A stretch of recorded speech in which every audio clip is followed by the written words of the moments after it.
நாங்கள் கள்ளக்குறிச்சியிலேருந்து கரும்பாயிரம் சாமி குடிசாமி கோயிலுக்கு செந்தரைக்கு வந்திருக்கோம்.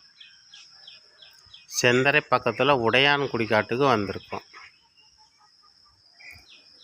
எங்கள் குடிசாமி கோயில் கள்ளக்குறிச்சியிலேருந்து செந்தரை பக்கத்தில் உடையான்குடி காடு.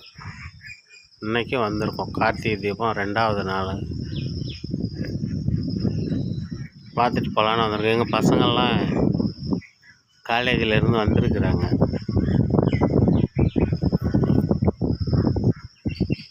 வீட்டுக்கு வந்திருக்காங்க. அதனால் நாங்கள்